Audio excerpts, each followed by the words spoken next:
विश्लेषण, मुनाफे वाले आइडियाज।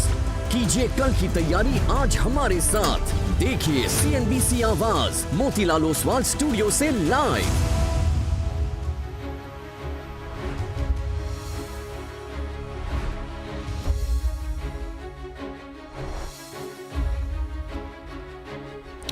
नमस्कार, CNBC आवाज़ मोतीलाल ओसवाल स्टूडियो में आप सभी का स्वागत है। भारतीय मार्केट्स के लिए एक बहुत ही इंटरेस्टिंग दिन।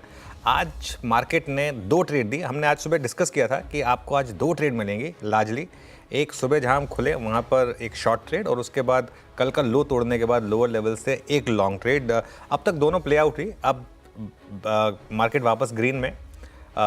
IT में आज काफ़ी बड़ी गिरावट है। IT इंडेक्स करीब 1.25% नीचे है। मिड और स्मॉल कैप में हालांकि हल्की सी रैली है। इन सब पर बातचीत करेंगे। शो की शुरुआत करते हैं हेडलाइंस के साथ। उतार चढ़ाव के बीच एक रेंज में घूम रहा है निफ्टी। निचले स्तरों से 125 पॉइंट की रिकवरी के साथ 24,750 के करीब। रिलायंस, M&M और भारती ने निफ्टी को दिया सहारा। बैंक निफ्टी में भी सुधार। वहीं मिड कैप और स्मॉल कैप आज कर रहे हैं आउट परफॉर्म। बिग स्टॉक्स और स्पॉटलाइट शेयर का जलवा कायम। 3% ज़्यादा उछला स्विगी, साथ ही इटरनल में भी करीब 0.5% की रौनक अभी भी कायम। वहीं करीब 1% ऊपर आज के स्पॉटलाइट शेयर LTF और मुथूट फाइनेंस। FMCG और IT शेयरों ने बाजार में बनाया सबसे ज़्यादा दबाव। 1% से ज़्यादा फिसले दोनों इंडेक्स। 3% ज़्यादा फिसल कर वायदा का टॉप लूजर बना वरुण बेवरेजेस। वहीं कैपिटल मार्केट और ऑटो शेयरों में अच्छी रफ्तार। नुवामा की बुलिश रिपोर्ट से BSE 5% से ज़्यादा उछला। AGR बकाये में राहत की उम्मीद से वोडाफोन में जोरदार तेजी। शेयर में करीब 15% का अपर सर्किट। वहीं भारतीय एयरटेल हिस्सा बढ़ाने की खबर से 4% ज़्यादा उछला index tower. Lower taxes, lower prices will give buoyancy to demand, and ultimately higher demand also promotes more investment because the demand leads to more manufacturing in India. So it's a virtuous cycle of growth.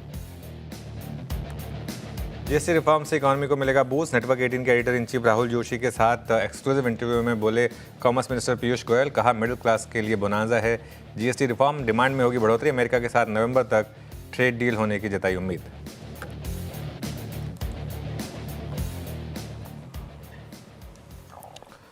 Okay, चलिए अब show की शुरुआत करेंगे। श्रेया विरूर में रहेंगे आपके साथ और बात करेंगे आज के मार्केट एक्शन की और किस तरीके का प्राइस एक्शन रहा। देखिए आज सबसे पहले क्या हुआ सुबह। आज हमने जब बात कर रहे थे मैं और वीरू याद होगा आपको, हमने एक चीज़ डिस्कस की थी कि आज आपको ब्रॉडली 2 ट्रेड मिलेंगी। सुबह एक बार के लिए जहां गैप अप फेल होगा 24,800 के आसपास, 24,850 के स्टॉप के साथ वहां बाय करिए। और अगर नीचे 24,650 के करीब सपोर्ट मिले तो 24,600 के स्टॉप के साथ बाय करिए। आज प्लान वाला दिन था और वो दोनों ट्रेड प्ले आउट हुई। लेकिन 24,800 के रिजेक्शन और 24,600 का सपोर्ट, ये दोनों चीज़ें आपको बता रहा है कि अभी भी ये मार्केट एक रेंज में है जिसमें बड़ी रेंज है 24,400 से करीब 24,900 की और छोटी रेंज आप मान लीजिए करीब 24,600 से 24,800 की। अब इसी रेंज को आपको स्मार्टली प्ले करना है बेसिकली। और आज सबसे ज़्यादा दबाव जो है वो IT इंडेक्स ने बनाया, जिस पर हम थोड़ी देर में अलग से बात करेंगे। लेकिन खैर अभी शो की शुरुआत करेंगे। Veeru Shreya, good afternoon. Good afternoon. बिल्कुल, जो सुबह की स्ट्रैटेजी थी आप एकदम सटीक साबित होती हुई नजर आई और फिलहाल मार्केट रिकवरी के मूड में, लेकिन कितनी रिकवरी टिकाऊ है अभी भी पूरा 1.5 घंटा बाकी है, वो सब देखने वाली बात होगी। लेकिन अब क्या सेकंड स्ट्रैटेजी आपकी सही हुई? अब यहाँ से क्या स्ट्रैटेजी होगी? कौन से लेवल्स इंपॉर्टेंट? आप कह रहे कि मार्केट एक रेंज में है, कब वो रेंज टूटेगा, क्या करना चाहिए? देखिए मार्केट रेंज तोड़ेगा नहीं तोड़ेगा मुझे नहीं पता, लेकिन एक चीज़ है, आज मार्केट ने आपको शायद 2 ट्रेड दी और वो दोनों फेल हुई। दोनों मतलब पूरी हुई। अब क्या करना है आपको यहाँ से, जब तक ये रेंज ना टूटे तब तक आपको इस रेंज को स्मार्टली प्ले करना है। इसमें कोई रॉकेट साइंस नहीं थी। आज ये जो 2 लेवल्स हमने मार्क किए थे और जो 2 ट्रेड हमने मार्क की थी, ये पूरा का पूरा उस जोन का एक हिस्सा था। जब तक रेंज बरकरार है दोनों तरफ की ट्रेड ढूंढें और जहाँ रैली फेल हो वहाँ बेचने पे पैसा बन रहा है। लेकिन ये मार्केट कोलैप्सिंग मार्केट नहीं है, इस चीज़ को समझना होगा। लोअर लेवल पर मार्केट में सपोर्ट भी आ रहा है। और कल देखिए आप, कल मार्केट डे लो पर बंद हुआ लेकिन आज डे लो से अच्छा खासा सपोर्ट आया। दिक्कत क्या है इस मार्केट में, FIs लगातार शॉर्ट कर रहे हैं और जब तक वो लगातार शॉर्ट करते रहेंगे, इस तरीके से सेल करते रहेंगे, किसी रैली का टिकना थोड़ा मुश्किल है। जब तक वो रहेगा तब तक रैली टिकेगी नहीं बेसिकली। अब देखिए निफ्टी पर अब क्या रणनीति है। आज का लो और आज का हाई बेसिकली ये आपके लिए एक रेंज बन गई है। 24,600 से 24,650 का सपोर्ट है और रेजिस्टेंस थोड़ा ऊपर कर लीजिए, आप 24,800 से 850 का रेजिस्टेंस कर लीजिए। आज का हाई 24,832 है, तो 24,600 650 पर सपोर्ट है, 24,800 से 850 ये बेसिकली निफ्टी पर अब आपके लिए एक रेजिस्टेंस होगा। और अगेन आपको दोनों तरफ की ट्रेड्स यहाँ पर ढूंढनी होंगी। इसको हटा दीजिए प्लीज़। अब बैंक निफ्टी पर आते हैं। बैंक निफ्टी की जहाँ तक बात है, बैंक निफ्टी में 53,500 पर ऑब्वियसली आपके पास एक सपोर्ट है और उसके अलावा 54,500 यहाँ पर आपके पास एक रेजिस्टेंस है। अभी थोड़ी सी रेंज बड़ी है भले ही, लेकिन यहाँ पर भी ट्रेड एक ही है, जहाँ पर भी रैली फेल हो रही है वहाँ पर आप बेचें। लेकिन आज अगेन बैंक निफ्टी ने 200 डे मूविंग एवरेज को बचाया, उसके आसपास ही कंसोलिडेट कर रहे हैं हम। तो मिक्स बैग है मार्केट, लेकिन जो भी है अभी कॉन्फिडेंस की कमी है मार्केट में इस समय क्लियरली। तो या तो आप शायद 24,850 के ऊपर जाके बंद हो जाएं 2-3 दिन, या आप 24,400 तोड़ दें, तब वो रेंज टूटेगी। तब तक इसी रेंज को आपको स्मार्टली प्ले करना है। वीरू के पास चलते हैं, आज स्टॉक स्पेसिफिक एक्शन कैसा रहा। Viru, good afternoon. Good afternoon Anuj. एक प्रॉमिसिंग है और एक थोड़ा सा स्केप्टिकल है, बट है। मैं नायका का जिक्र करूंगा अनुज। नायका में कोई भी अगर आप देखें कमी नहीं है स्टैट्स में, और रोज़ ब रोज़ ये इम्प्रूव ही हो रहे हैं। FSN ई-कॉमर्स आपकी स्क्रीन पे आएगा, अभी भी डे हाई की ट्रैजेक्टरी में एट 243.60 एग्जैक्टली ये प्राइस क्या है। ये कल का स्विंग हाई, ये मार्केट में करीब 200-250 पॉइंट्स का गैप अप हुआ था, ये FSN ई-कॉमर्स का एग्जैक्टली उसी टाइम का हाई था जिसको इसने बाइसेक्ट कर दिया है। लेट अस अब ओवाई रखिएगा प्लीज़ ज़रा। स्ट्रॉन्ग बिल्डअप, और मैं कल से ही विटनेस कर रहा हूँ कि इनफैक्ट 3 दिन से इसकी 230 की पुट्स में काफ़ी स्ट्रॉन्ग राइटिंग है, 230 की पुट में। तो नायका अपनी स्ट्रेंथ को अभी भी कायम रखता हुआ आज भी 0.91% बिल्डअप है यहाँ पे। और एक क्योंकि मैं थोड़ा सा स्टॉक स्पेसिफिक बहुत कन्विक्शन जुटा नहीं पाया किसी स्टॉक पे, तो मैं सिर्फ एस्ट्रल का रखूँगा यहाँ पे अनुज जिक्र। 1448 पे ट्रेड करता हुआ लोअर ट्रेजेक्ट्रीज पे, नायका को हमने पिक किया हायर ट्रेजेक्ट्रीज पे, इसको मैं पिक कर रहा हूँ लोअर जोन्स पे। एस्ट्रल पॉलीकैब के एक बहुत स्ट्रॉन्ग मूव के बाद अब एक वो जो डिफरेंशियल था ना इस स्पेस में दो स्टॉक्स में, वो काफ़ी बड़ा हो गया था। आज अपने 100 EMA को पार करता हुआ स्ट्रॉन्ग बाइंग, 6% का OI बिल्डअप और 4 लाख शेयरों का इजाफा। तो मेरे को जो दो स्टॉक्स इस वक्त अच्छे नजर आ रहे हैं वो है एक नायका स्ट्रॉन्ग और एस्ट्रल रिवर्सल में। बट अनुज, आज वो जो मिड सेशन में वो हॉरर शो हुआ था निफ्टी IT का, वो कुछ खबरें इधर उधर की अगर आप देखें चल गई, कुछ थोड़ा सा बाजार ने अंदाज़ा लगा लिया गलत, लेकिन लग क्या रहा है जिस तरीके से निफ्टी IT आज कोलैप्स हुआ और जिस खबर को लेकर हुआ, थोड़ा सा इस पर अब व्यू क्या बन रहा है IT पर? क्योंकि अभी एक स्किल लग रहा है आपको ये उस खबर का तो डिनायल आ गया था वीरू। हाँ, मैं बताता हूँ अब आपको। मैं क्योंकि बात कर रहा था, हमारी जो IT ट्रैक करती हैं सेक्टर रीमा से बात कर रहा था मैं, तो एक जो चीज़ निकल कर आई आज IT शेयरों में क्यों गिरावट आई, उसका एक कारण रहा एंडावा करके कंपनी है, वो UK बेस्ड कंपनी है, उसके नतीजों के बाद सेंटिमेंट बिगड़ा। अच्छा, नतीजे अच्छे थे लेकिन एंडावा का स्टॉक 30% नीचे आया। जी हाँ, 30% एंडावा का स्टॉक गिरा क्योंकि एंडावा ने गाइडेंस ख़राब दी। उन्होंने कहा है कि आगे उनके लिए काफ़ी हेजी लग रहा है क्योंकि कंपनियां क्या कर रही हैं, AI उनके लिए बहुत बड़ा टूल बनता जा रहा है। अब 3 महीने पहले उनको लग रहा था कि AI 10% सेविंग कर रहा है, अब 3 महीने बाद उन्हें लग रहा है कि AI तो 25% सेविंग कर रहा है। तो वो कह रहे हैं कि और थोड़ा वेट कर लेते हैं, AI शायद 6 महीने के बाद हमारे लिए 60% की सेविंग या 70% की सेविंग लेकर आ जाए। तो इन दैट केस कंपनियां जो हैं वो AI पे ज़्यादा खर्चा कर रही है। ये एक रीज़न है कि एंडावा का स्टॉक 30% टूटा। ये UK बेस्ड कंपनी है, इसका डायरेक्ट कंपैरिजन इन्फोसिस के साथ होता है। इसकी कॉन्फ्रेंस कॉल में भारत के जो IT ट्रैक करने वाले एनालिस्ट हैं वो भी जुड़ते हैं क्योंकि इससे उन्हें डायरेक्ट एक फीडबैक मिलता है कि क्या हो रहा है ऑन द ग्राउंड। तो इस वजह से ये एक रीज़न है जिसकी वजह से आज IT गिरा। बाकी जो दूसरा आपने बोला कि वो टैरिफ का जो सुबह न्यूज़ आई, हालांकि उसका खंडन हुआ, वो किसी का एक ओपिनियन था जिसको न्यूज़ बनाकर शायद डाल दिया गया था। लेकिन जो भी है, एक चीज़ तो है, आप एक बार ज़रा निफ्टी IT देखिए और एक बार ज़रा आप डॉलर रुपये देखिए। अब निफ्टी IT के पास आज कोई रीज़न नहीं था वैसे गिरने का, क्योंकि डॉलर रुपये लगातार गिर रहा है। आज तो चलिए ठीक है और गिर गया, 88.28 पर आ गया। US में रेट कट का चांसेस हैं, कल नैस्डैक में बड़ी रैली हुई थी। तो टेक्निकली IT चलना चाहिए था, लेकिन क्लियरली एक थोड़ा सा फियर फैक्टर तो है, प्लस ये जो एंडावा का फैक्टर आया इसकी वजह से आज हम थोड़ा सा गिरे। चलिए अब श्रेया के पास चलते हैं और कार्यक्रम को आगे बढ़ाते हैं। श्रेया जी, IT की तो बात हो गई, काफ़ी ज़्यादा गिरावट यहाँ पे देखने को मिल रही है, कारण हमने समझ लिए, लेकिन आपने FIs का जिक्र किया, बिकवाली उनकी तरफ से रुक नहीं रही। अब सवाल ये कि एफआईज लगातार बेच क्यों रहे हैं? या तो उनको कुछ भा नहीं रहा भारतीय बाजार में, या फिर काफ़ी प्रॉफिट में है जो प्रॉफिट बुकिंग करके निकल रहे, क्या पीछे का कारण क्या है सर? नहीं देखिए, प्रॉफिट में तो काफ़ी रहे थे, उन्होंने बेचा भी। दिक्कत क्या है कि एफआईआईज शॉर्ट करके बड़ा पैसा बना रहे हैं और वो सही पड़े हैं। बहुत समय के बाद एफआईआईज के शॉर्ट्स इस तरीके से सही पड़े। ये शॉर्ट बनने शुरू हुए थे सिस्टम में करीब करीब 25,500 के आसपास से। अगर आप निफ्टी का 6 महीने का चार्ट देखेंगे, मोर और लेस जहाँ से एफआईआईज ने शॉर्ट करना शुरू करा था, वहाँ से उन्होंने शॉर्ट करना शुरू करा है। बीच बीच में ये देखिए, वो 25,638 का एक लेवल दिख रहा है आपको, 25,500 से उन्होंने शॉर्ट करना शुरू करा था। उसके बाद से वो लगातार गिर रहे हैं। मुझे पता है कि आप मेरी एक रील को लेकर काफ़ी लोग उसको ट्रोल भी कर रहे हैं, लेकिन ये मैंने एक सिर्फ सवाल पूछा है कि क्या वाकई में कुछ ऐसा है?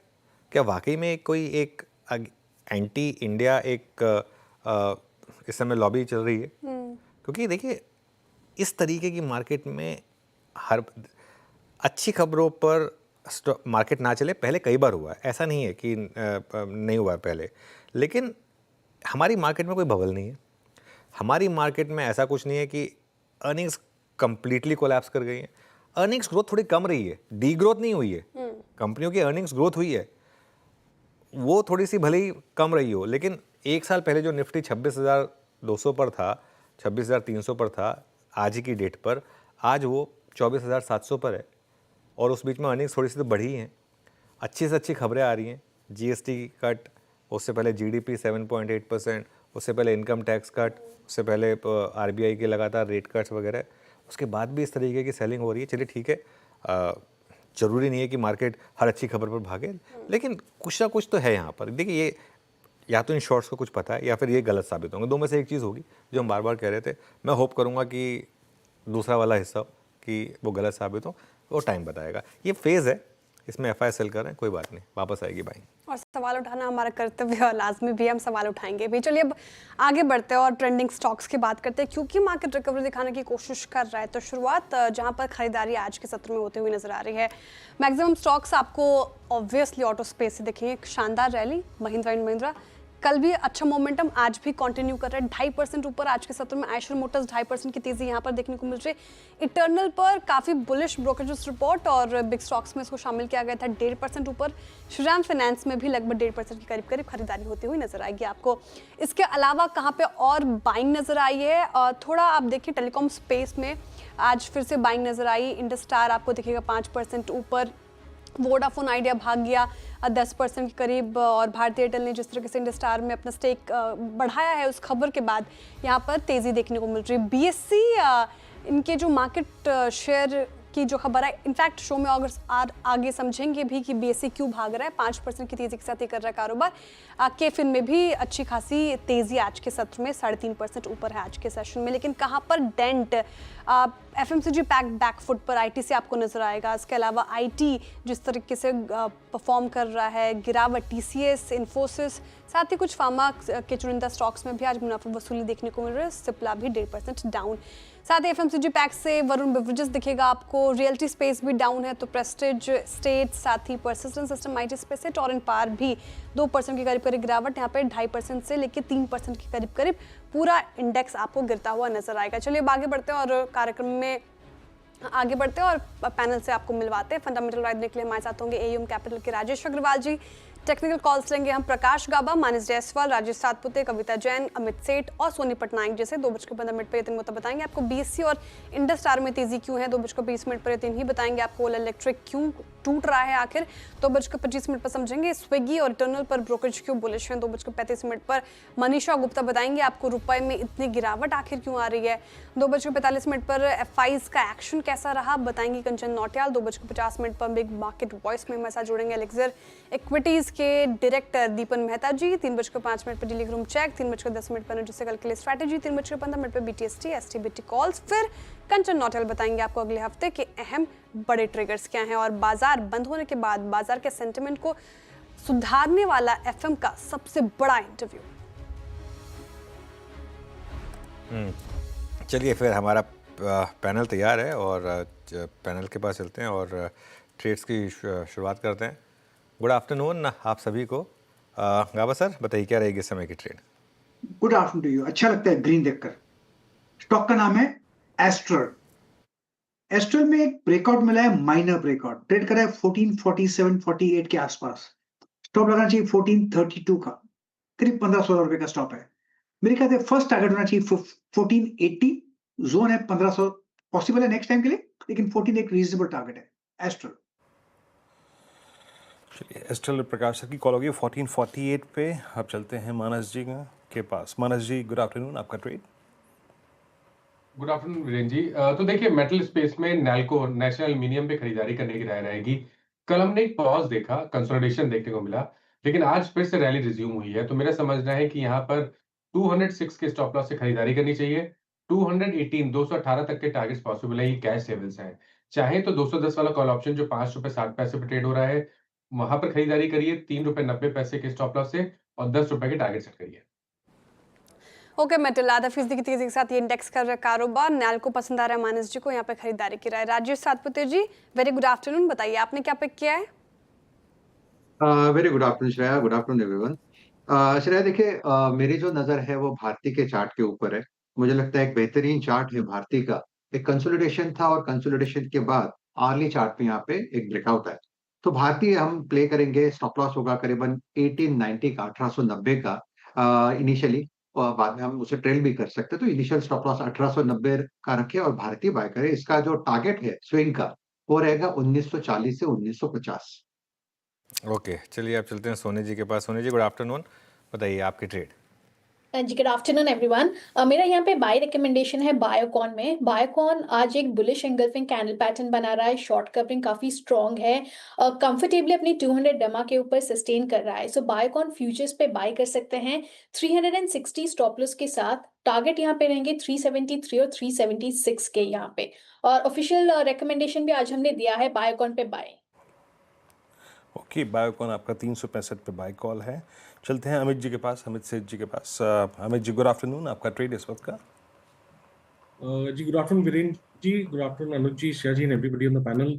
वीरेन जी, मेरा आज का कॉल कल वाला ही 2 बजे वाला कॉल रहेगा, जिंदल स्टील एंड पावर। इस स्टॉक ने ब्रेकआउट के बाद अच्छे से अपने लेवल्स मेंटेन किए हैं। कल के सत्र में एक पॉज था और आज हम देख रहे हैं कि ग्रेजुअली इंचअप कर रहा है। तो जिंदल स्टील एंड पावर में स्ट्रेंथ है, इसे बाय करें। 1020 का स्टॉप लॉस रहेगा और टारगेट्स रहेंगे 1070 के। ओके, जिंदल स्टील ये चुना है अमित जी ने, और टेक्निकल कॉल्स हो गए पूरे। सभी बाई साइड की ट्रेड आई है। गाबा सर ने एस्ट्रल पिक किया, यहाँ पे खरीदारी की राय उनकी तरफ से। टारगेट एंड स्टॉप लॉस आपके स्क्रीन पर होगा। इस वक्त 1500 तक के टारगेट देख रहे हैं, वो 1432 का आपको स्टॉप लॉस मेंटेन करना है। मानस जी नैल्को पर बेट लगा रहे हैं, अच्छा लग रहा है वो स्टॉक, और ये कह रहे हैं 218 तक के टारगेट एक्सपेक्टेड है, 206 का स्टॉप लॉस मेंटेन करना है। राजेश जी ने कहा भारतीय एयरटेल, खबर भी अच्छी थी आज और स्टॉक में एक्शन। खरीदारी की राय 1950 तक के टारगेट वो देख रहे हैं, 1890 का स्टॉप लॉस लगाकर चलें आप। सोनी जी कह रही हैं बायोकॉन उनको अच्छा लग रहा है, यहाँ पे खरीदारी की राय, और 376 का टारगेट एक्सपेक्टेड है, 360 का आपको स्टॉप लॉस मेंटेन करना है।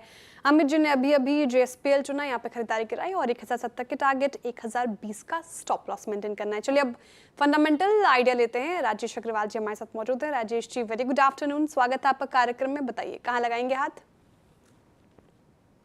गुड आफ्टरनून श्रेया जी, अनुज जी, वीरेंद्र जी को नमस्कार, बाकी भी जो पैनल में मित्रगण है सबको नमस्कार।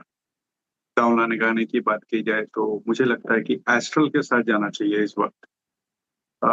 एक तो ऊपर से बहुत पिटा हुआ स्टॉक है, बावजूद इसके की बिजनेस बहुत अच्छा है। 2 वर्टिकल्स में काम करते हैं, प्लम्बिंग और पेंट्स एंड एडहेसिव में। प्लम्बिंग जिसमें pipe fitting, water tank, bathware, ये सब आते हैं।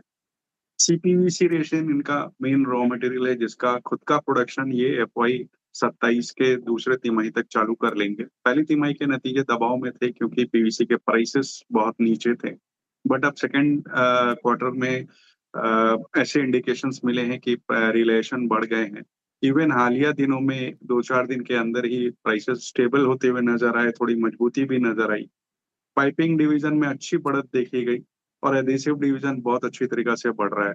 इस क्वार्टर में, पिछले क्वार्टर में इन्होंने अपनी कैपेसिटी बढ़ा के 3,87,000 कर ली 382 से, और इस वक्त अगर आप देखेंगे तो कंपनी के जून तिमाही के अंत में 490 करोड़ रुपए कैश थे कंपनी के पास, तो जिन्हें आगे अधिग्रहण या एक्सपेंशन में काम में आएगा।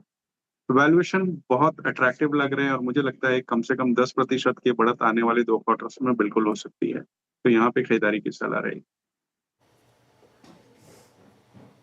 ओके, एस्ट्रल राजेश अग्रवाल जो कि पिक शानदार रैली, और वीरेंद्र जी ने पिक किया गावस्कर को भी अच्छा लग रहा है, राजेश जी को भी अच्छा लग रहा है। एस्ट्रल डीज हाई पर कर रहा है कारोबार, 1450 के आसपास आपको कारोबार करता हुआ नजर आएगा। इसके अलावा आज जिस पैक में हमें तेजी देखने को मिल रही है वो ऑटोज, और लगातार हम चर्चा भी कर रहे हैं ऑटो स्पेस को लेकर। जीएसटी कटौती का सबसे बड़ा फायदा ऑटोज को नजर आएगा, इस पर भी ऑटो को मिलेगा फायदा, इस पर भी हम चर्चा करेंगे आगे। लेकिन एक और स्टॉक की बात कर लेते हैं। दरअसल बीएससी देखें आप तो शानदार रैली आज के सत्र में हमें देखने को मिल रही है। 4% अप डेज हाई पर, इनफैक्ट अब तो 5.5% अप हो गया, 2340 के लेवल पर आपको कारोबार करता हुआ नजर आएगा। साथ ही इंडस स्टार का शेयर टॉप गेनर्स में शामिल, बात भी कर रही थी मैं इस पर।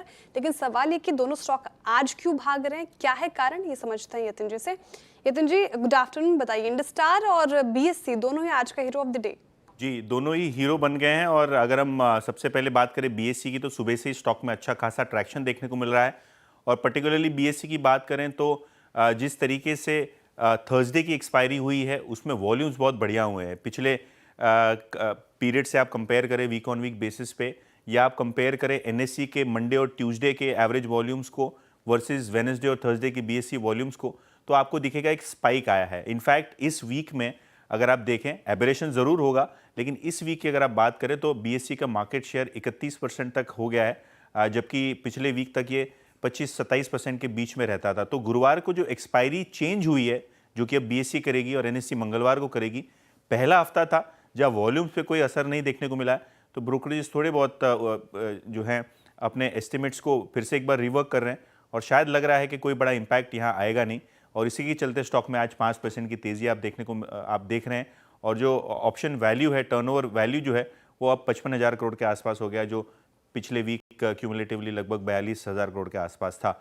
अगर हम बात करें इंडस टावर की, तो यहाँ भी एक इंटरेस्टिंग डेवलपमेंट हुआ है।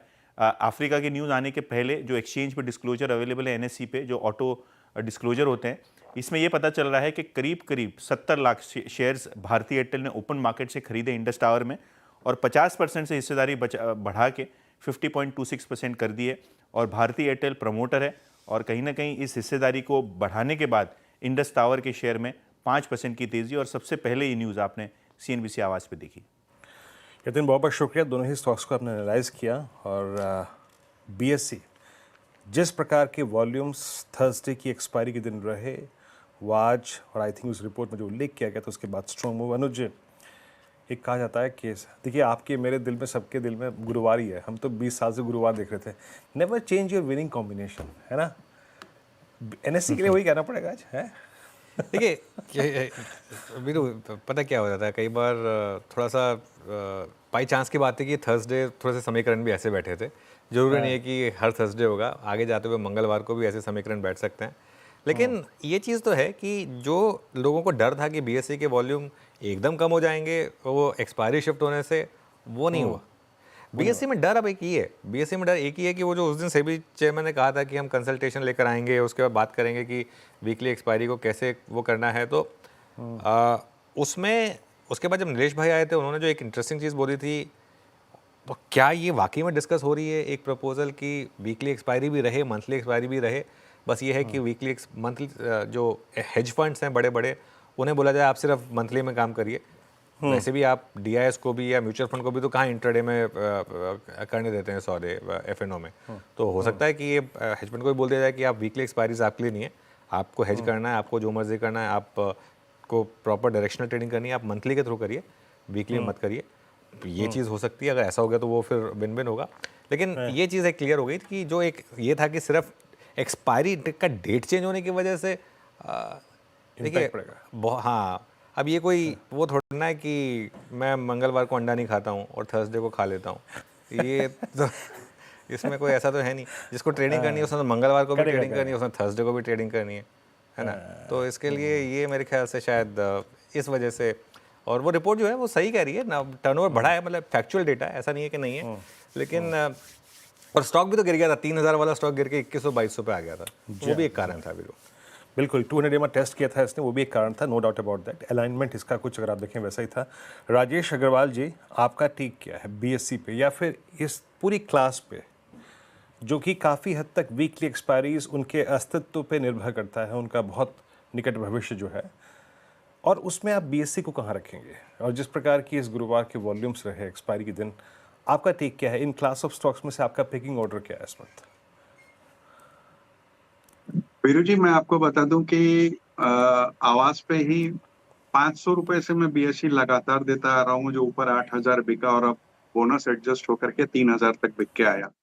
और हम आज भी बहुत बुलिश हैं, बावजूद इसके कि बहुत सारे कयास लगाए जा रहे हैं कि जेन स्ट्रीट के बाद ये हो जाएगा, वीकली एक्सपायरी के बाद वो हो जाएगा। लेकिन कल पहली बार सेंसेक्स की बृहस्पतिवार की एक्सपायरी हुई और हमने देखा वॉल्यूम बढ़ते हुए। अभी यतिन बता रहे थे 31% के आसपास का मार्केट शेयर अपने आप में बहुत काबिले तारीफ है। और हमें ये मान के चलना पड़ेगा कि हो सकता है कि छोटी अवधि में खबरों के चलते, वॉल्यूम के चलते उतार चढ़ाव आए, बट लंबी अवधि में ये कैपिटल मार्केट रिलेटेड स्टॉक्स जो हैं, फिर वो चाहे बीएसई हो, एनएसई जब भी लिस्ट हो, एनएसडीएल, सीडीएसएल, ये रहने वाले हैं क्योंकि कैपिटल मार्केट फ्लोरिश कर रहा है। आप देखो जिस तरीका से रिटेल निवेशक कैपिटल मार्केट में, इक्विटी मार्केट में एंटर कर रहे हैं, जिस तरीका से डीमैट अकाउंट में बढ़त हो रही है, जिस तरीका से एसआईपी इनफ्लोज बढ़ रहे हैं, और आईपीओस की लाइन आप देखो, हर हफ्ते 8-10 आईपीओ आते हैं, भले वो मेन बोर्ड में हो या एसएमई में हो। सेकेंड हाफ एफवाई 26 का आईपीओ के बहुत तगड़ा माना जा रहा है, बड़े बड़े आईपीओ लाइनअप है। पहली तिमाही में बीएसई के नतीजे पे नजर डालें तो 104% के आसपास की बॉटम लाइन में जंप थी। सीडीएसएल में 15% की इनकी हिस्सेदारी है। INX stock exchange, star mutual fund जो कि इनका म्यूचुअल फंड का प्लेटफॉर्म है, उसमें लाइन शेयर है, करीब करीब 90% का मार्केट शेयर उसमें है। कैश कंपनी में करीब करीब 2,000 करोड़ के आसपास का पड़ा है। कॉर्पोरेट गवर्नेंस का कोई मुद्दा नहीं है। मैं समझता हूँ लंबी अवधि के लिए बहुत उपयुक्त स्टॉक है। छोटी अवधि में न्यूज फ्लो के कारण से, एफएनओ में होने के कारण से उतार चढ़ाव आते रहेंगे, उसमें मैं कोई कमेंट नहीं कर रहा हूँ, बट लंबी अवधि में ये हमारी खरीदारी की राय रहेगी। लंबी अवधि के लिए खरीदारी की राय रहेगी बीएससी में। चलिए, ये होगी राजेश जी की पिक। अब बिल्कुल राजेश जी चैनल पर काफ़ी समय से बीएससी की बात कर रहे हैं। एक और स्टॉक की बात करते हैं। आज जहां रैली फुस हुई, ओला इलेक्ट्रिक, एक बार जरा लेकर आइए। और आज ओला, इसका यकीन आज गोला हो गया बिल्कुल। क्या हुआ? 7% गिर गया स्टॉक। तो अगर आप एक महीने का परफॉर्मेंस देखें तो ओला तो शोला था, 50% की यहाँ मुंह देखने को मिली थी। आज आप उसको शोला कह दीजिए, गोला कह दीजिए, कुछ भी कह दीजिए, स्टॉक में प्रेशर ज़रूर है। येस्टरडे भी स्टॉक 4-5% नीचे था और आज भी स्टॉक 10% नीचे है। इसमें दो चीज़ें हैं। सबसे अहम जो मार्केट को कंसर्निंग लग रहा है वो है सॉफ्ट बैंक का हिस्सा बिकना। जो ये सॉफ्ट बैंक है, इसके जो एक्सचेंज डिस्क्लोजर आए हैं, इनके पास 18% से थोड़े कम शेयर्स थे और इन्होंने पिछले थोड़े महीनों में इसको घटा के 15.5% कर दिए, यानी 2-2.5% शेयर्स इन्होंने ओपन मार्केट में बेची है। Point number 1। दूसरा, येस्टरडे एक्सचेंज पे एक सर्कुलर आया जहां ओला अब T2T सेगमेंट में शिफ्ट हो जाएगा। क्राइटेरिया बहुत सेबी का नया सिंपल है। अगर कंपनी लॉस मेकिंग है और इतना बड़ा मुंह आ जाए मंथली बेसिस पे, तो इसको रिव्यू किया जाता है और सर्वेलेंस के हिसाब से इसको T2T में डाला गया है। 5% का सर्किट लिमिट रहेगा और 9 सितंबर से ये T2T सेगमेंट में चला जाएगा।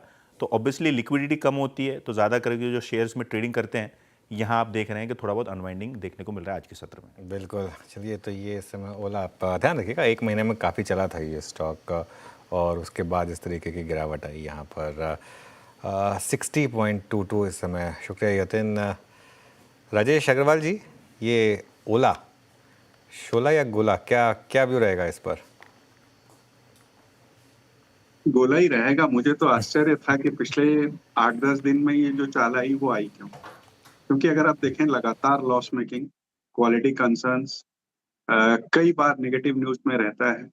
हाँ, मैनेजमेंट ने कहा है कि लॉसेस कम होंगे, स्टोर्स बढ़ाएंगे, नए लॉन्चेस करेंगे, बट वो करेंगे वाली बात है, कब होगा पता नहीं। आज की डेट में हर क्वार्टर में लंबे लॉस आते हैं और आज जबकि आपके पास ऑटो में बेहतर से बेहतर कंपनी उपलब्ध है, तो क्यों ओला में लगाएं। और पहले कहा जाता था कि ईवी का प्लेयर है, आज की डेट में आप देखो तो बजाज ऑटो, चेतक के द्वारा अच्छा खासा ईवी का प्लेयर हो रहा है, टीवीएस अच्छा हो रहा है, सभी अपने ईवी मॉडल लॉन्च कर रहे हैं।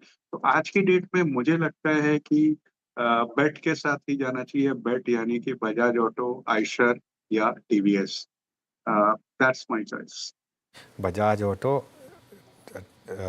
टीवीएस, ये या आयशर मोटो, तो बेट ये सही बोला इन्होंने, बेट आपको लेना है। वैसे राजेश सातपुते जी, इस मार्केट में भी ओला ने ट्रेड अच्छी दी थी, मुझे याद है आपकी कैश कॉल्स में थी और 2 दिन जबरदस्त मूव आए थे। ये क्या आज पूरा कंप्लीट रिवर्सल माने इसे? अनुज जी देखिए, मुझे याद है हमने ओला की को रिकमेंडेशन दिया था जब ये 50 के आसपास था, 58 का टारगेट और 70 का पोजीशनल। मुझे लगता है कि अनुज जी यहाँ पे टेक्निकली अगर आप इसे डेली चार्ट पे रखते हो तो 58 के आसपास इसका 200 डीएमए है। ऑब्वियसली काउंटर इतना अच्छा चला है तो प्रोबेबली 58 के आसपास एक बार के लिए सपोर्ट लेगा और फिर से ये अपनी ताकत या स्ट्रेंथ दिखाने की कोशिश करेगा। तो let's see how does it pan out. लेकिन 58 के ऊपर अगर मिले और फिर से एक स्विंग ट्रेड मिले तो डेफिनेटली प्ले करने की कोशिश करेंगे। ओके, ओला इलेक्ट्रिक पर ये टेक्निकल कॉल और फंडामेंटली भी हमने राय समझी। और ऑटो स्पेस की हम बात भी करें तो शानदार तेजी आज के सत्र में भी देखने को मिल रही है। महिंद्रा एंड महिंद्रा का एक बार चार्ट रखते हैं स्क्रीन पर। कल 6.5% अप था, आज के सेशन में भी आप देखें तो 2.5% की बढ़ोतरी के साथ कर रहा है कारोबार 3,574 के लेवल पर। इस पर भी एक टेक्निकल कॉल चाहूँगी। सोनी जी, महिंद्रा एंड महिंद्रा शानदार रैली पिछले 2 सत्रों में हमें देखने को मिल रही है। जीएसटी कटौती के बाद सबसे बड़ा बेनिफिशियरी महिंद्रा एंड महिंद्रा, क्या लग रहा है इन लेवल्स पर चेज करना चाहिए अभी फिलहाल?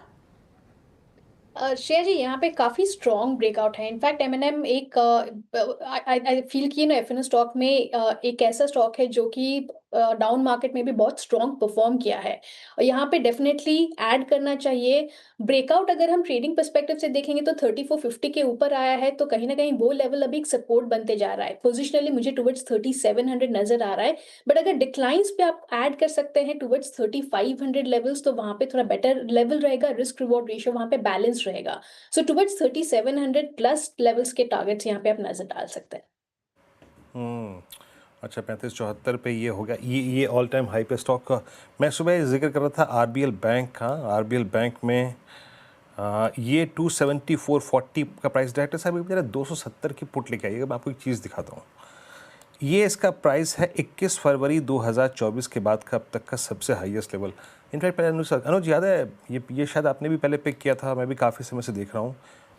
मैं वीकली चार्ट्स पे इसके बहुत बड़े बड़े पॉजिटिव क्रॉसओवर्स अनुज, और मेरे ख्याल से इस दौर में जब बैंक निफ्टी बहुत चैलेंजिंग फेज में रहा, not a single stock in bank Nifty जिसने परफॉर्म किया, इसने एक बहुत लंबा सफर तय किया। क्या ये कुछ री रेटिंग केस है क्या? बिल्कुल, देखिए इसका कारण रहा, इसका कारण ये रहा क्योंकि इसमें री रेटिंग की शुरुआत हुई थी जब येस बैंक वाली डील आई थी। क्योंकि जो येस बैंक वाली डील थी उसके लिए थोड़ा सा आरबीआई के रूल्स को चेंज करने की ज़रूरत पड़ी थी। तो ऑब्वियसली क्योंकि एक फॉरेन बैंक को, सुमितोमो को येस बैंक दिया गया, उसके बाद से मार्केट को एक लग रहा है कि देखिए आरबीएल बैंक में भी कोई प्रमोटर नहीं है, 0% प्रमोटर होल्डिंग है, सारा का सारा इंस्टीट्यूशन ओन्ड बैंक है ये। तो इन बैंक्स में हमेशा ये एक ट्रिगर रहता है। एक समय था जब इसके बोर्ड पर आरबीआई ने अपना खुद का नॉमिनी बिठा दिया था क्योंकि उनको बिल्कुल कॉन्फिडेंस नहीं था इनके नंबर्स पर। उसके बाद फिर उस मेंबर को वापस बुलाया गया और तब से ये बैंक ने परफॉर्मेंस भी ठीक ठाक दिखाई है। इसका आईपीओ आया था, उसके बाद ये 750 तक स्टॉक गया था। ये तब की बात है जब आई थिंक प्री कोविड बात है, ये 2018 के करीब की, 17-18 के करीब की बात है। उसके बाद ये स्टॉक गिरा था, 99 रुपीज़ तक आया था। आई थिंक 99, 5 साल का अगर इसका चार्ट देखेंगे, हाँ 99 से भी नीचे आ गया था, डबल डिजिट स्टॉक बन गया था ये। उसके बाद इसमें फिर एक रिकवरी हुई, क्यूआईपी इन्वेस्टर्स ने पैसा डाला, 340 तक गया था ये क्यूआईपी इन्वेस्टर के पैसा डालने के बाद। उसके बाद वापस ये स्टॉक गिरा और फिर 180 तक गया था। उसके बाद से थोड़ा सा यहाँ पर कॉन्फिडेंस जगाया कि शायद यहाँ पर भी कुछ ना कुछ वो डील होगी। दिक्कत पता है क्या है इसके साथ, ये हर सीरीज़ के दूसरे या तीसरे दिन मैक्सिमम बैन में आ जाता है और उसके बाद पूरी सीरीज़ ये बैन में रहता है उसके बाद। तो इस पर क्या होगा, इस पर कोई रिटेल जो है ना वो ढंग की ट्रेड नहीं ले पाएगा, एफएनओ में खास तौर से, क्योंकि आप एवरेज नहीं कर पाएंगे, हेज नहीं कर पाएंगे, तो वो थोड़ा सा एक इशू आ जाता है इस स्टॉक में। अदरवाइज मोमेंटम वाइज सबसे स्ट्रॉन्ग बैंक है ये। जी हाँ, मोमेंटम वाइज सबसे स्ट्रॉन्ग बैंक है, लेकिन याद रखिएगा हम इस पर ट्रेड नहीं लेंगे सिंस ये बैन में है। लेकिन ये स्टॉक क्योंकि अपनी ट्रेजेक्ट्री चेंज कर रहा था तो मैं इस पर बात कर रहा था। एस्ट्रल मीनवाइल जो इस पैनल ने सबसे ज़्यादा पिक किया था, प्रकाश सर की ट्रेड थी, अजय जी की भी ट्रेड थी, ये अच्छा करता हुआ। और कुछ काउंटर्स जो कि डे हाई स्ट्राइक कर रहे हैं, ज़रा प्लीज़ एक बार लेके आइएगा। जो स्टॉक्स डे हाई पर आ रहे हैं कि बीएससी तो है ही, आरबीएल का जिक्र हो गया, वोल्टास भी अगर आप देखें ऑलमोस्ट डे हाई पे आता हुआ। वोल्टास कल एक बहुत बड़े मूव के बाद प्रॉफिट्स कैश में कन्वर्ट हुए एक बड़ी खबर पे, बट आज एक रियलिस्टिक मूव दे रहा है। राजेश अग्रवाल जी, ये वाइट गुड सेगमेंट में ब्लू स्टार के पास लीडरशिप रही है, followed by Havells, then Voltas. Voltas में अभी भी वो करिश्माई चाल देखी नहीं गई है। आपका picking out white good segment में क्या है राजेश अग्रवाल जी? देखिए, कल जो जीएसटी का अनाउंसमेंट आया उसके बाद ये तो लगा कि व्हाइट गुड्स में थोड़ी सी वॉल्यूम ग्रोथ देखने को मिलेगी। दूसरे पहली तिमाही के नतीजे उतने अच्छे नहीं आए क्योंकि इस बार जो गर्मी पड़ी वो शॉर्ट पीरियड की पड़ी, तो इस वजह से थोड़ी दिक्कत थी। लेकिन आगे जाते हुए मुझे लगता है कि वैल्यूएशन जो कंफर्ट आने लगा है इस पूरे पैक में, वहाँ कहीं न कहीं खरीदारी लौटती हुई नज़र आ रही है। खास करके अगर आप देखें तो ब्लू स्टार जैसी कंपनियों में जहाँ न केवल डोमेस्टिक बल्कि उनके विदेशी बाज़ार भी उनके हैं, नंबर्स अच्छे आए हैं, बैलेंस शीट बहुत स्ट्रॉन्ग है। और अगर पैकिंग ऑर्डर की बात जो आपने करी ना उसमें रखा जाए तो मैं समझता हूँ पहले नंबर पर ब्लू स्टार रहेगा और दूसरे नंबर पर वोल्टास। ओके, ब्लू स्टार और वोल्टास, ये दो पिक्स पूरे वाइट गुड स्पेस से राजेश जी को अच्छे लग रहे हैं। और वोल्टास में अच्छी खासी तेजी, इनफैक्ट ब्लू स्टार भी निचले स्तरों से रिकवरी दिखाने की कोशिश कर रहा है। अब इस बीच हमारे साथ जुड़ रही हैं कविता जैन जी। कविता जी, स्वागत है आपका कार्यक्रम में। गुड आफ्टरनून, बताइए इस वक्त की ट्रेड क्या होगी आपकी? Hi, good afternoon Shreya, good afternoon everyone. Well, इस वक्त मुझे लगता है टीवीएस मोटर्स पर आप एक बाय ट्रेड इनिशिएट कर सकते हैं for the price move of 3530 3560। TVS Motors looking good, where is आप स्टॉप लॉस मेंटेन करें 3450। ओके, चलिए टॉप कैश कॉल्स का समय हुआ और टॉप कैश कॉल्स के लिए मानस जी, अमित जी और कविता जी। मानस जी, आप शुरुआत करिए। तो देखिए, तेगा इंडस्ट्रीज पे ध्यान देना चाहिए क्योंकि यहाँ पर अगर आप देखें तो हाई टॉप्स हायर बॉटम्स बन रहे थे। आज एक फ्रेश प्राइस ब्रेकआउट देखने को मिला है, तो टेगा इंडस्ट्रीज में करंट लेवल्स पे खरीदारी करेंगे। स्टॉप लॉस 2019 का लगाएंगे, टारगेट सेट करेंगे 2175 के। ओके, टेगा इंडस्ट्रीज 2071 पे आपका बाय कॉल है। अमित जी के पास चलते हैं। अमित जी, आप क्या पिक कर रहे हैं? वीरेंद्र जी, हुंडई मोटर्स के साथ जाएंगे। ट्रेंड एमआ पे सपोर्ट लेके स्टॉक वापस एक अपटिक दिखा रहा है। कल जरूर थोड़ी सी प्रॉफिट बुकिंग हुई थी, बट ट्रेंड एमआ स्टॉक ने फिर भी होल्ड किया। ओवरऑल स्टॉक अप ट्रेंड में है। 2525 का इसका प्राइस है। स्टॉप लॉस रहेगा 2450 का और हमारे टारगेट्स यहाँ पे रहेंगे 2750 के। ओके, 2750 तक के टारगेट के लिए हुंडई मोटर्स अमित जी ने पिक किया। यहाँ पे खरीदारी की राय उनकी तरफ से। कविता जी, बताइए आपका टॉप कैश कॉल क्या होगा? तो श्रेया, लेमन ट्री होटल्स पर होगा टॉप कैश कॉल और ये as a short term trading call देखना चाहिए। बहुत ही ब्यूटीफुल फ्लैग पैटर्न का ब्रेकआउट आज काउंटर पर आता हुआ दिखा है। For the price target of 205 220 one can approach Lemon Tree Hotels और स्टॉप लॉस मेंटेन करना चाहिए 170 का। ओके, चलिए ये इस समय लेमन ट्री होटल्स। अब बात करते हैं डॉलर के मुकाबले रुपये के भाव की। अब हम 98 काफ़ी करीब हैं, 88.27 पर। क्या है इस रिकॉर्ड गिरावट के कारण? मनीषा समझ लेते हैं। मनीषा जी, गुड आफ्टरनून, बताइए। आफ्टरनून, थैंक यू अनुज के लिए। और जी हाँ, रुपए में हमने नए लोज यहाँ पर बनते हुए देखे हैं। 88.33 का ऑल टाइम लो यहाँ पर इंडियन रुपी ने बनाया है। एशियन मार्केट्स में तो ये सबसे वर्स्ट परफॉर्मिंग करेंसी है ही 2025 में अब तक। लेकिन अगर आप एशिया पैसिफिक में भी देखें तो हमने लगातार यहाँ पर गिरावट आते हुए देखी है। और रुपए ने डॉलर के समक्ष ही नहीं लेकिन चाइनीज युआन के सामने भी यहाँ पर ऑल टाइम लोज बनाए हैं। ये दोनों करेंसीज यूजली साथ साथ चलती हैं, लेकिन क्लियरली एक अच्छी खासी गिरावट यहाँ पर रुपए में बनती हुई नजर आई है। काफ़ी सारे रीजंस हैं इसके। एक तो जो 50% का टैरिफ जो भारत फिलहाल यहाँ पर फेस कर रहा है, उससे सेंटिमेंट में वीकनेस आई है। जिस तरह का डिक्लाइन हमने इंडियन इक्विटीज़ में आता हुआ देखा, जो सेल ऑफ एफआईएस की तरफ से आया है, उसका भी इंपैक्ट यहाँ पर देखने को लगा। और जिस तरह से बाजार ने काफ़ी इजीली यहाँ पर 88 निकाला, तो कहीं ना कहीं एक सेंस यहाँ पर ये मिल रही है कि आरबीआई शायद इन करंट लेवल से ओके है और इसीलिए मार्केट्स ने इसको थोड़ा सा और भी यहाँ पर पुश किया है। और वो जो लेटेस्ट 20-30 पैसे की गिरावट आई है वो इस वजह से भी यहाँ पर आते हुए नजर आई है। मार्केट्स ये भी सोच के चल रहे हैं कि आगे जाकर यहाँ पर किस तरह की रेट कटौती हम यूएस में बनता हुआ देखेंगे, वहाँ से भी कुछ क्यूज देखने को मिलेंगे। एंड क्लियरली एक जीएसटी का रिएक्शन तो बाजार में है ही, और इंडियन मार्केट्स आगे किस तरह से इंटरेस्ट रेट्स को यहाँ पर अप्रोच करेंगे उसका भी असर यहाँ पर देखने को मिल सकता है। ज़्यादातर जानकार और बैंक्स यही मानते हैं कि आगे जाकर कुछ और गिरावट रुपए में देखने को मिल सकती है। अगले आने वाले 2 महीने थोड़े से वीकनेस के हो सकते हैं। 89, 89.5 जैसे लेवल्स यहाँ पर बार्कलेज ने, बैंक ऑफ अमेरिका ने, इवन इंडियन जो PSU बैंक्स हैं उन्होंने भी यहाँ पर कहा है। लेकिन इसके अगेंस्ट ज़्यादातर लोग ये भी मानते हैं कि बाय द टाइम FY26 यहाँ पर ख़त्म होगा, यानी कि मार्च 2026 आएगा, तो रुपया अच्छी खासी अप्रिसिएशन के साथ यहाँ पर बनता हुआ नजर आएगा। 86 to 87 के लेवल्स आप मार्च में देख पाएंगे, लेकिन उससे पहले थोड़ी सी और गिरावट है और 89.5 तक के टारगेट्स नियर टर्म में यहाँ पर रुपए में दिए जा रहे हैं। ओके, शुक्रिया मनीषा जी इस पूरी जानकारी के लिए। और रुपए में और गिरावट आ सकते फिलहाल ज़्यादातर जानकार का यही मानना है। तो यहाँ पर एक पेन पॉइंट है। कुछ स्टॉक्स देख रहे थे मैं, जो लगातार आज हम CNBC आवाज़ पर सुबह से चर्चा कर रहे हैं, क्विक कॉमर्स स्पेस की। दरअसल स्विगी और इटर्नल रखी स्क्रीन पर, अच्छी खासी रैली, हालांकि इटर्नल थोड़ा हाई साइड से फिसला, फिर भी 1% के करीब करीब आपको तेज नजर आएगा। स्विगी 3.5% से ज़्यादा की तेज़ी आज के सेशन में नजर आ रही है। डेज हाई पर बिग स्टॉक्स में इसका जिक्र किया गया था। सटीक एनालिसिस और मोतीलाल ओसवाल की पॉजिटिव रिपोर्ट आई थी। 520 तक के टारगेट स्विगी के लिए और 450 तक के टारगेट, 420 तक के टारगेट इटर्नल के लिए। तो करीब करीब 18% स्विगी में अपसाइड पोटेंशियल देख रहे हैं मोतीलाल ओसवाल, और इटर्नल पर भी लगभग आप देखेंगे तो 27% का गजब का अपसाइड पोटेंशियल देख रहे हैं। वो सब कुछ अच्छा लग रहा है इस पर्टिकुलर काउंटर में। वो कह रहे हैं कि फाइनेंशियल ईयर 26-27 के लिए मजबूत फूड डिलीवरी ग्रोथ की उम्मीद कर रहे हैं, और फूड डिलीवरी ग्रोथ लगभग आप 21 से 23% रहने की उम्मीद है। और एडजस्टेड एबिटा में भी फूड डिलीवरी का कंट्रीब्यूशन बढ़ेगा। तो तमाम चीज़ें हैं जो दोनों स्टॉक्स को अट्रैक्टिव बना रही हैं। इस पर एक टेक लेना चाहूँगी राजेश अग्रवाल जी से।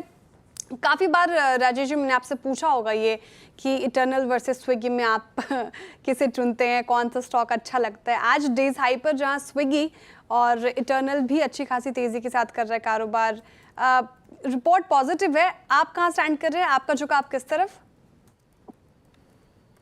सर जी, मैंने पहले भी कहा है कि दोनों ऐप खोलिए, जहां ज़्यादा डिस्काउंट मिल रहा है वहां से खाना मंगाइए और खुश रहिए। इन्वेस्टमेंट के लिए मैं दोनों में ही नहीं जाना चाहूंगा, क्योंकि अगर आप देखो जो नतीजे आए पिछले तिमाही के और उससे भी पिछले तिमाही के, तो वो एक चीज दिखा रहे हैं कि क्विक कॉमर्स जो है अब फूड डिलीवरी से बड़ा होता जा रहा है।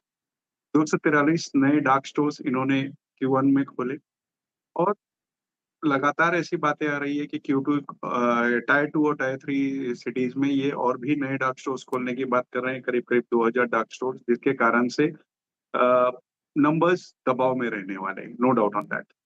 वैल्यूएशन की अगर बात करेंगे तो 125-130 के पीई पे मुझे ये कहीं से भी कंफर्ट नहीं दे रहा है। तो इस वक्त तो मैं दोनों को ही अवॉइड की बात कर रहा हूँ। ओके, दोनों को ही अवॉइड की राय दे रहे हैं। आज दोनों स्टॉक्स बिग स्टॉक्स में, जैसे श्रेया ने बताया, हमने डिस्कस करे श्रेया, और एक अच्छी चीज़ रही कि दोनों में स्क्रीन पर रैली प्ले आउट हुई। जब वो स्क्रीन पर रैली प्ले आउट हुआ तो मुझे ज़्यादा अच्छा लगता है, क्योंकि उससे व्यूअर्स को पार्टिसिपेट करने का मौका मिलता है। क्योंकि कई बार क्या होता है ना, आप कोई, अगर आपको पता है कि कोई स्टॉक ऊपर चलेगा और अगर आप उसको दें और वो फिर वो खुले ही सीधा उस 5% ऊपर, फिर आपके अपने मन में संतुष्टि के लिए आप कह सकते हैं कि हाँ देखिए एक स्टॉक बोला था टारगेट पे पहुंच गया, लेकिन अगर उसमें किसी ने कमाया नहीं तो क्या फ़ायदा है। कोई कमाएगा तभी जब वो स्टॉक इंट्राडे में रैली दिखाएगा, वरना कोई नहीं कमाएगा, वरना कोई उसका मतलब नहीं है अगर गैप अप ही हो जाएगा तो। खैर एनीवे, अब निफ्टी देखिए एक बार ज़रा वापस इंट्राडे का चार्ट लेकर आइए। ये मार्केट जो है एकदम जलेबी की तरह, और अब इस समय फिर रेड में आता हुआ, हालांकि मिड कैप अभी भी ठीक ठाक कर रहा है। इसके अलावा आज शेयर मार्केट थीम अच्छी चली। अच्छा, एक स्टॉक लेकर आइए, महिंद्रा एंड महिंद्रा। ये स्टॉक एक नेक्स्ट लेवल मोमेंटम में है, आज भी 2.5% ऊपर, कल भी अच्छे से चला ये स्टॉक, और इस पर अब क्या भी रहेगा राजेश अग्रवाल जी, 5 उंगलियां घी में महिंद्रा की। बिल्कुल, जो नए लॉन्चेस किए गए हैं पैसेंजर व्हीकल में, तो वो तो बहुत अच्छे तरीके से दिए गए हैं। जीएसटी कट के बाद ट्रैक्टर डिवीजन से भी बहुत अच्छी उम्मीदें बनकर आ रही हैं। हालांकि बहुत ऊंचे के लेवल्स पे ऑल टाइम हाई के आसपास चल रहा है, फिर भी मैं समझता हूँ कि लंबी अवधि के निवेशकों के लिए एक बहुत अच्छा पिक साबित हो सकता है। तो शॉर्ट टर्म की मैं कह नहीं सकता, बट लॉन्ग टर्म के लिए अभी भी इसमें दमखम बाकी है। मैं समझता हूँ खरीदारी करनी चाहिए। ओके, चलिए लॉन्ग टर्म अभी भी इसमें खरीदारी कर सकते हैं। धमाकेदार ऑप्शंस का समय हुआ। मानस जी हैं हमारे साथ, कविता जी और अमित जी। मानस जी, आप शुरुआत करिए।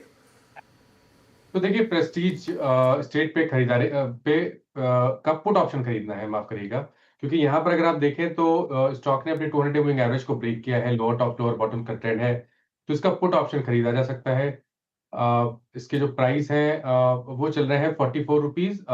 1500 वाला पुट ऑप्शन, 1500 वाला पुट ऑप्शन लेंगे, 45 रुपए के प्राइस चल रहे हैं। स्टॉप लॉस आपको 34 के नीचे लगाना है और टारगेट आपको 65 रुपीज का सेट करना है। ओके, महाराज जी का फिर इसका 1500 का पुट यहाँ मंदी खेल रहे हैं। कविता जी, आपका ऑप्शन ट्रेड?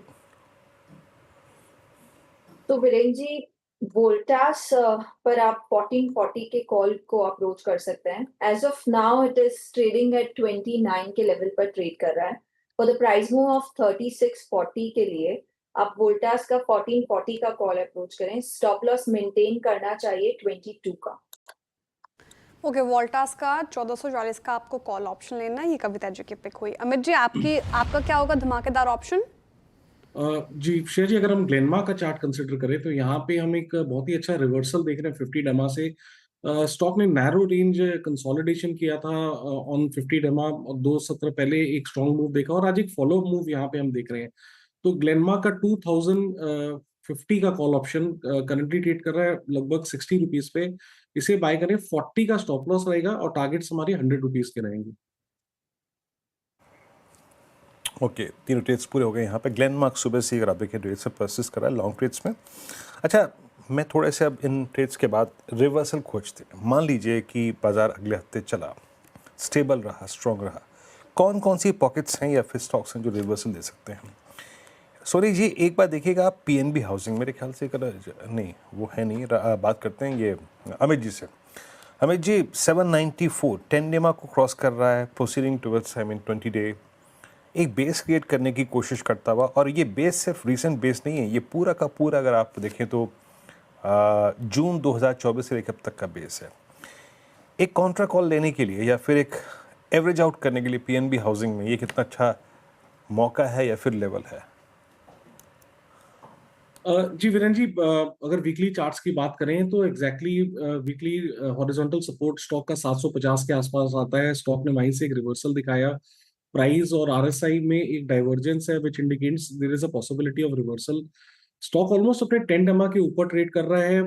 20 डेमा लगभग 807 के आसपास आता है। उसके ऊपर निकलेगा तो हम शायद और स्ट्रेंथ देखेंगे, लेकिन इन द मीनवाइल एक नियर टर्म रिवर्सल कैंडिडेट जरूर है। 780 का यहाँ स्टॉप लॉस रखेंगे और हमारे इनिशियल टारगेट्स 810 रुपीज के रहेंगे। चलिए, चार का चौका का सीक्वेंस बताते हैं आपको। सबसे पहले चलेंगे मानस जी के पास सस्ता ऑप्शन के लिए, फिर राजेश सातपुते जी के पास F&O superstar trade, Kavita ji के पास चलेंगे चार्ट का चमत्कार के लिए, और राजेश अग्रवाल जी के पास चलेंगे मिड कैप फंडा के लिए। सब मानस से शुरुआत करिए सस्ता ऑप्शन। देखिए, सस्ता ऑप्शन के लिए डीवीज लैब के पुट ऑप्शन में खरीदारी करनी है। डीवीज लैब अगर आप देखें तो आप अपने 200 मूविंग एवरेज नीचे फिसल गया है, लोअर टॉप लोअर बॉटम्स का कंफर्मेशन है, तो यहाँ पर बिकवाली बढ़ सकती है। तो डीवीज लैब का 6000 वाला पुट ऑप्शन जो 112 रुपए पे ट्रेड हो रहा है, वहां पर खरीदारी करेंगे 84 रुपीज के स्टॉप लॉस से, और 165 की टारगेट आपको सेट करके चलते हैं।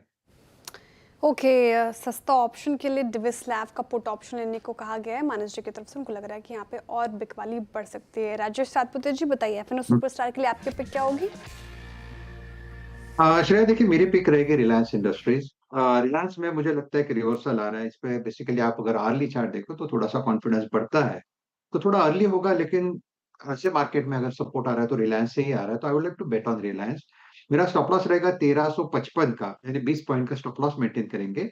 और इसका जो स्विंग का टारगेट है वो 1400 को चैलेंज करेगा, इनिशियली 1400 1410 ये इसका रेंज होगा। तो 1410 इसका टारगेट लेके काम करिए initially Reliance industries. Reliance industries with standard disclaimer, इस चैनल का स्वामित्व प्रबंधन रिलायंस इंडस्ट्रीज होल्ड करते हैं। अच्छा, रिलायंस में शॉर्ट कवरिंग है, ओआई शेयर प्राइस अप, तो एक क्लियरली शॉर्ट कवरिंग का फेज यहाँ पे आता हुआ। चलते हैं कविता जी के पास, आज का चार्ट का चमत्कार पिक करेंगे। कविता जी, आप क्या पिक कर रही हैं? सो चोला फाइनेंस पर होगा।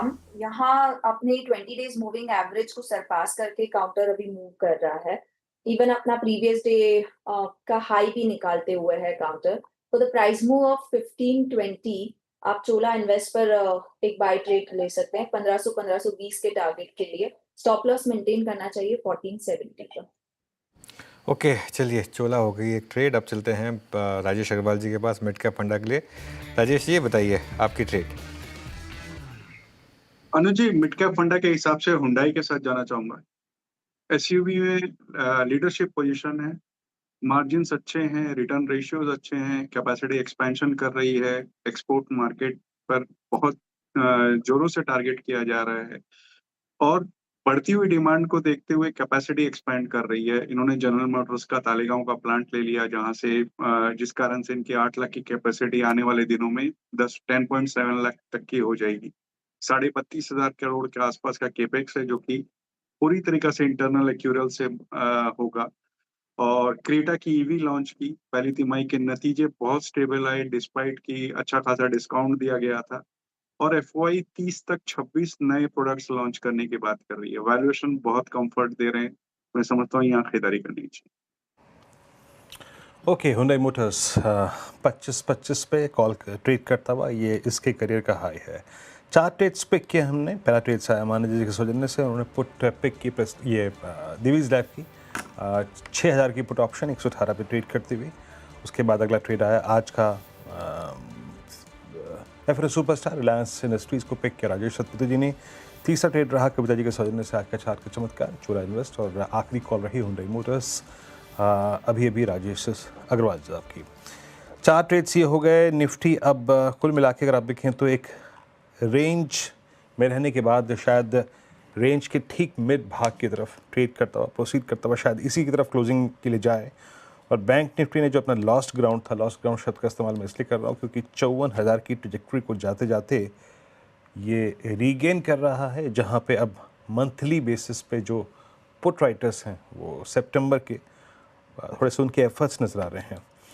लेकिन कोलैप्स क्या क्या हुआ और नई अगर आप देखें जो वीकनेस कहाँ कहाँ पे है, जरा एक बार लेके आइएगा आप TCS, फिर लेके आइए आप कोफोर्ज आपको याद होगा हम कल भी शॉर्ट की बात कर रहे थे, वीकनेस की बात कर रहे थे, डाउनसाइड को प्ले करने की बात कर रहे थे और कोफोर्ज ने उस क्रम में आज अपने 200 डेमा को छू लिया। ये आपकी स्कैनिंग क्या कहती है राजेश सतपुते जी? अभी सिंस आप कभी कभी IT में रिवर्सल भी खेलते हैं, शॉर्ट भी खेलते हैं, प्राइस डैमेज तो आज इन्फोसिस में हुआ, बट अगर शॉर्ट का व्यू लेना हो किसी लॉन्ग के अगेंस्ट, मतलब कोई हेज पोजीशन या फिर नेकेड शॉर्ट भी करना हो, तो IT में कौन सा प्रिफर्ड स्टॉक है इस वक्त?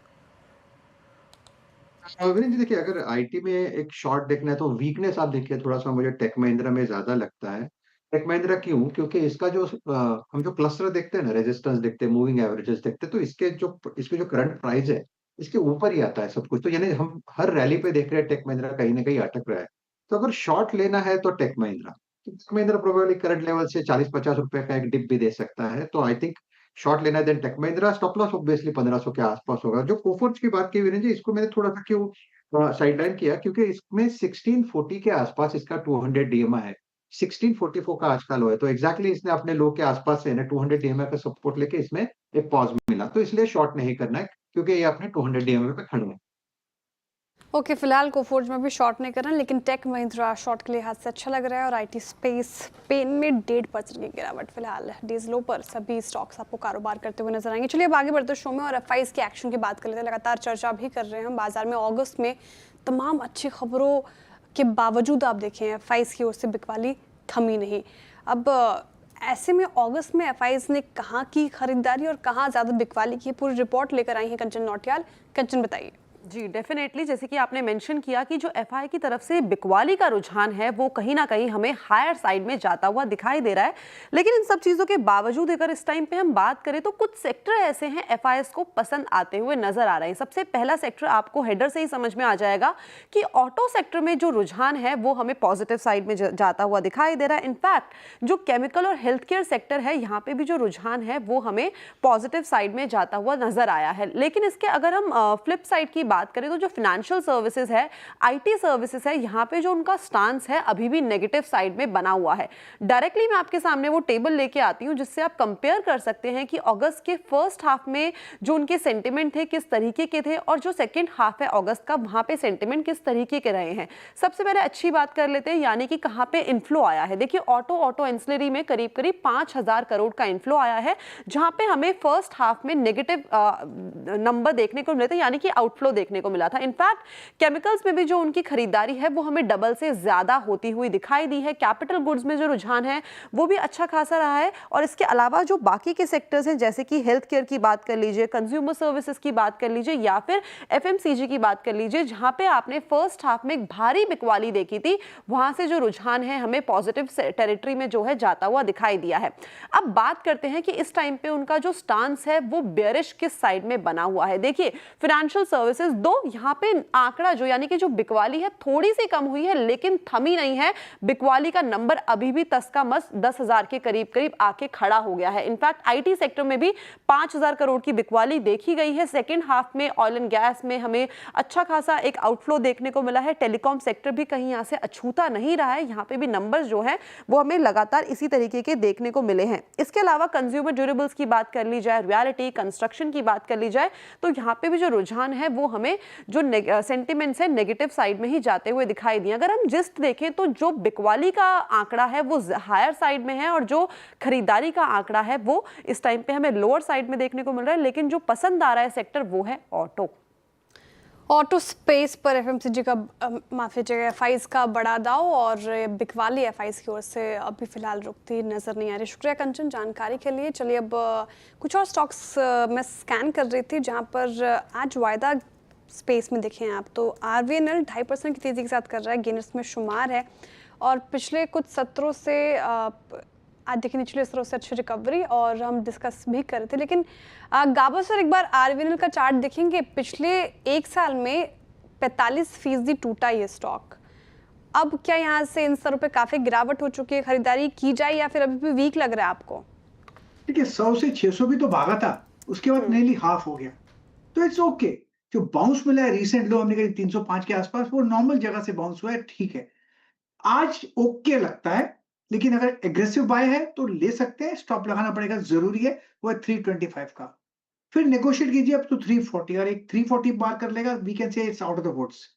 लेकिन 340 तक एक बार प्रॉफिट बुक करना चाहिए, लेकिन आज का स्टॉप लगाना बहुत जरूरी है, वो है 325 का। ओके, चलिए काम करते हैं, एक छोटा सा ब्रेक लेते हैं और उसके बाद जब वापस लौटेंगे तो एलेक्सर एक्विटीज के डायरेक्टर दीपन मेहता जुड़ेंगे।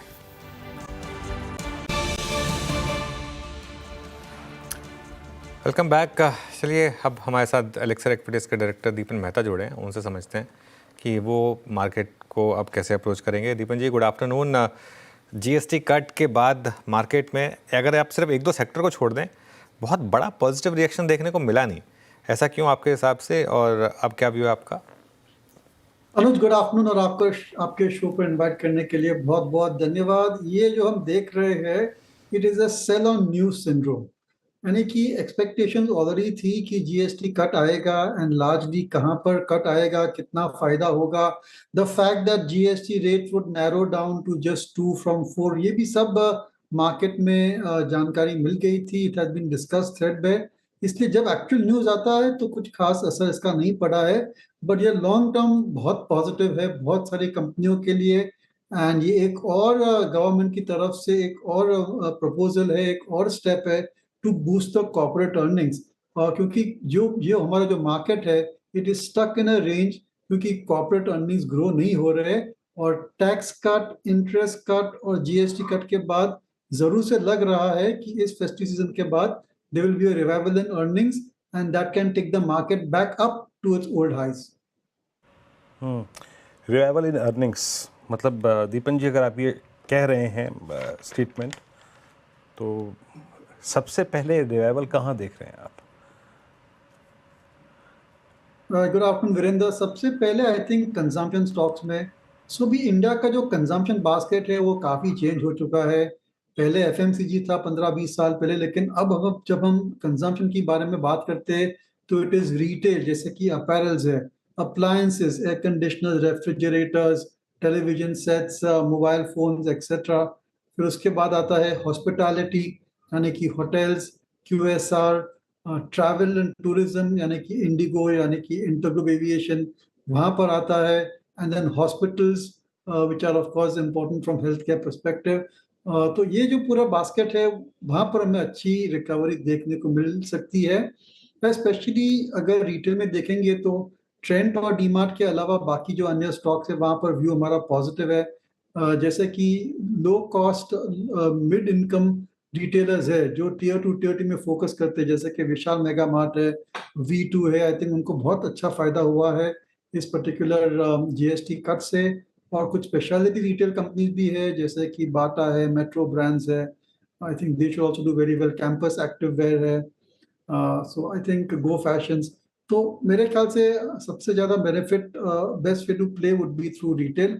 लेकिन एक जो कंपनी है Bajaj Finance, it is the all time winner, क्योंकि किधर भी आप खर्चा करते हैं, वेदर ऑन कार और ऑन बाइंग एन अप्लायंस, आपको लोन लगेगी, and that for the loan volume उनका बढ़ सकता है, जिसकी वजह से I think their prospects also look brighter.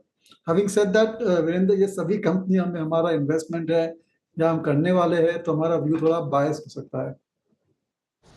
Okay, disclaimer इनकी तरफ से। और रिटेल स्पेस बताया उन्होंने, बजाज फाइनेंस पर्टिकुलर काउंटर बताया जहां पर उनको भी फिलहाल एक पॉजिटिविटी नज़र आती है। Good afternoon sir. Auto space इसका जिक्र नहीं किया आपने, ऑटो स्पेस कैसा लग रहा है? हम देख रहे हैं कि जीएसटी रिफॉर्म के बाद शानदार चला ये स्पेस, इनफैक्ट आज भी देखिए तो सबसे ज़्यादा स्ट्रेंथ इसी में नज़र आ रही है। अगर यहाँ पर बेट लगाना है तो कौन सा स्टॉक होगा, कैसे सेग्रीगेट करेंगे, कैसे नेविगेट करेंगे इस स्पेस को?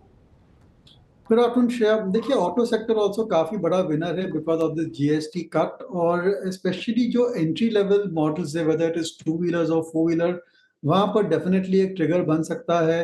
लेकिन we are more positive on Hero MotoCorp, क्योंकि ये एक कम्यूटर बाइक है, प्राइस सेंसिटिव सेक्शन पर वो फोकस करती है, पैन इंडिया प्रेजेंस है, और स्पेशली रूरल एरिया में उनकी काफ़ी स्ट्रेंथ है, और मानसून अच्छा होने की वजह से, एक अच्छी वेडिंग सीजन होने की वजह से, और GST कट की वजह से आई थिंक हीरो मोटोकॉर्प अपना थोड़ा लॉस्ट ग्राउंड जो मार्केट में दिखा है वो शायद रिकवर करेगा। वैल्यूएशन भी काफ़ी रीजनेबल है। Maruti is good but we prefer M&M to Maruti. जो वॉल्यूम्स आ रहे हैं वो काफ़ी अच्छे आ रहे हैं। M&M को भी काफ़ी फायदा हुआ है फ्रॉम द GST कट, तो थोड़ा सिलेक्टिव रह के आई थिंक ऑटोमोबाइल्स में जरूर से इन्वेस्टर ओवरवेट रह सकते हैं। और हमारा all time favourite of course is Eicher Motors. इतना खास इफेक्ट नहीं हुआ है as far as GST cut is concern, but फिर भी आई थिंक अंडरलाइन मोमेंटम काफी स्ट्रांग है। Again disclosures for all these 3 companies. ये दीपन जी, सीमेंट में भी बड़े मूव आए पोस्ट दैट GST रिडक्शन, आपका व्यू क्या है? मैंने सीमेंट तो अल्टीमेटली कंस्ट्रक्शन, रियल एस्टेट सब जगह जाना है, इंफ्रास्ट्रक्चर में जाना है। सीमेंट में आपका पिकिंग ऑर्डर क्या है, या फिर आपका जो सबसे फेवरेट स्टॉक है इस स्पेस में? देखिए, आई थिंक सीमेंट स्टॉक्स की जो प्रोस्पेक्ट्स रहते हैं द मोर और लेस सिमिलर। सभी कंपनियां अच्छी करती है या सभी कंपनियां खराब करती है, depending upon the cycle of the cement. और ये जो GST कट आया है, definitely it is quite positive for cement companies also. लेकिन ज्यादातर सीमेंट का जो रहता है GST, उसकी क्रेडिट मिल जाती है टू द एंड कस्टमर, तो इतना ज्यादा फर्क नहीं पड़ता है in terms of triggering the demand. यानी कि ऐसा नहीं है कि दाम कम हो गए तो आप सीमेंट ज्यादा कंज्यूम करने वाले हैं। थोड़ा आपका कंस्ट्रक्शन कॉस्ट कम हो सकता है, specially in the unorganise sector, या जो खुद का कंस्ट्रक्शन कर रहे हैं, खुद का रेनोवेशन कर रहे हैं, तो थोड़ी उनके लिए कॉस्ट घट सकती है। But by and large I don't think it is impacted so much positively. लेकिन जो अंडरलाइंग सीमेंट की साइकिल है वो इम्प्रूव हो रही है, and I think we should see better volume, better prices as well. और जो रॉ मटेरियल कॉस्ट है वहाँ पर काफ़ी आई वुड से स्टेडी है, थोड़ा सॉफ्ट है, तो margins also should look up. Having said that, I think काफ़ी चॉइस है आपके पास सीमेंट में। I think you can go for the Adani group companies as well, Gujarat Ambuja, ACC, या फिर even the JK group company, JK cement and JK Lakshmi also look very positive to us. फिर से disclose करना चाहूँगा आप भी। बिल्कुल। अच्छा दीपन जी, HDFC बैंक और ICICI बैंक चलने को तैयार नहीं, क्या हो रहा है यहाँ पर, और क्या आप बाइंग कर रहे हैं यहाँ पर इस समय? नहीं अनुज, आपने बहुत ही इंपॉर्टेंट क्वेश्चन पूछा। सोच रहे हैं कभी निकलना चाहिए यहाँ से। आई एम थिंकिंग, आज सुबह से मैं सोच रहा था एक्चुअली IT शेयर आज काफी डाउन है, और हमने वो डिस्कशन भी किया था सॉफ्टवेयर पे आपके शो पे कि काफी मैच्योर इंडस्ट्री हो गई है। Something similar seems to be happening in banks as well Anuj, और हमें बहुत ही केयरफुल हो जाना चाहिए as far as banks are concern. एक पूरा रेड ओशन बन गया है, इतना कंपेरेटिव सेक्टर हो गया है। और पहले क्या था कि HDFC, ICICI were taking market share from PSU banks, वो सिचुएशन अभी है नहीं। PSU बैंक भी काफ़ी वाइब्रेंट हो गई है, they have become very active, उनकी balance sheet quality is equivalent of better to all these private sector banks also. उनकी टेक प्लेटफॉर्म, उनका सर्विस जो भी सर्विस लेवल्स है वो भी काफ़ी इम्प्रूव हुआ है। इसलिए एक जो सोता हुआ जायंट था, that has now woken up last 2-3 years, वो PSU बैंक्स। इसकी वजह से I think private sector banks के लिए बहुत खतरा है, और मैं कभी से सोच रहा हूँ कि when I should start to exit, क्योंकि ये आसान नहीं है। HDFC, ICICI, एक्सिस है, they have been great wealth creators, और कई सारे पोर्टफोलियोज में उनका कोर होल्डिंग रहता है, but I think that the best times are behind them, और एक बार आपको बुलेट बाइट करके इनको थोड़ा करके निकल जाना चाहिए। साइकिल जैसे इम्प्रूव होता है, प्राइसेस इम्प्रूव होते हैं, I think we must become underweight entire banking sector.